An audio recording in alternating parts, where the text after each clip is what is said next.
The National Assembly has just concluded considering the Affordable Housing Bill 2023, and seemingly instructions were followed to the letter. Si huyu jamaa apitishe hiyo sheria asubuhi. Mnampatia amri apitishe asubuhi na mapema na awache maswali mingi. Siku ikifika ya Tuesday next week tutahakikisha ile Affordable Housing Bill yenye iko kwa bunge tutapitisha ili tukupee sheria mpya ambayo itakusaidia kukusanya pesa ya kuendelea kuleta ajira kwa hawa vijana. Now, early in the week, MPs allied to the Kenya Kwanza Alliance converged in Naivasha for, quote, consultations with the National Executive. And at that event, they were challenged for being clueless. They were asked if they knew where the National Employment Authority is. They were asked if they knew of the government program to export nursing labor. Many were quiet, embarrassed that there is so much they do not know. In a single session, the UDA party leader and president managed to capture the imagination of the legislators, warning them that they sold the Kenya Kwanza manifesto together and that the time of reckoning is coming in 2027. Yet, the president is a politician. The legislators are politicians, and many of them may seek to keep their seats. But they have an obligation, a constitutional duty. Article 94 of the Constitution defines the role of Parliament in Kenya. No person or body other than Parliament has the power to make provision having the force of law in Kenya except under authority conferred by the Constitution or by legislation passed by Parliament.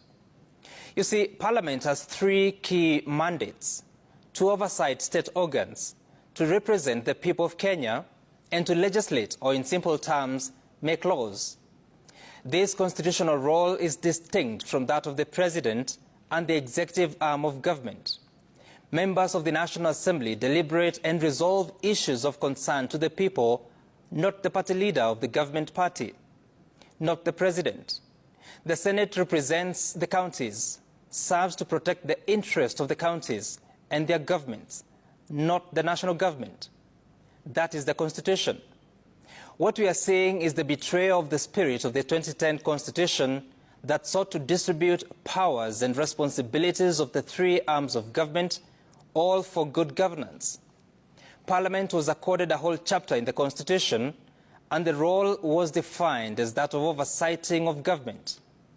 And so, even though it is important to expedite consideration of important pieces of legislation that seek to address certain concerns of the country, and as a matter of fact, to implement an administration's manifesto, it is dereliction of duty, conscience, and the law to do so in total disregard of the people's concerns.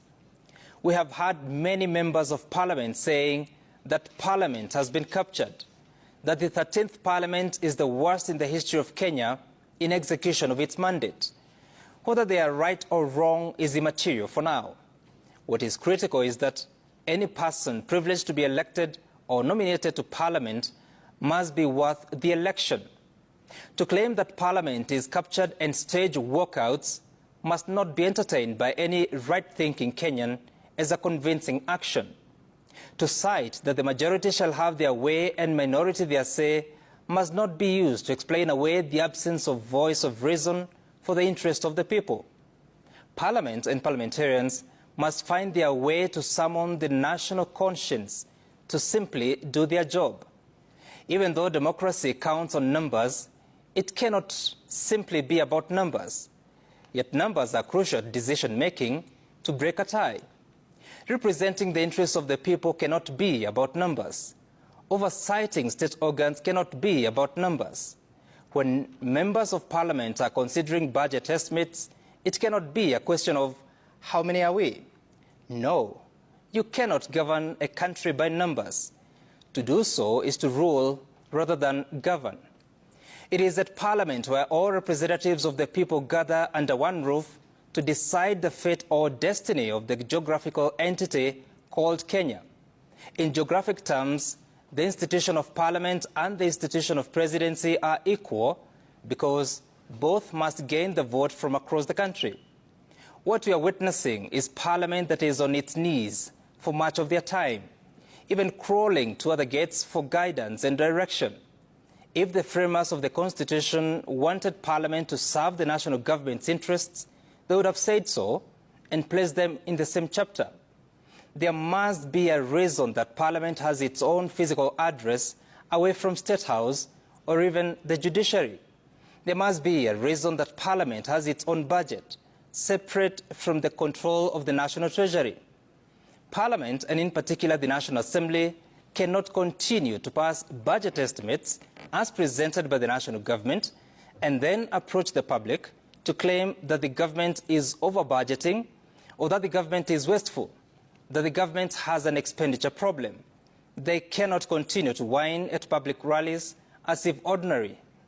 To do so is to continuously erode the sense of a constitutionally protected parliament. And that is my sense tonight. This is Legrand from Simple Generations.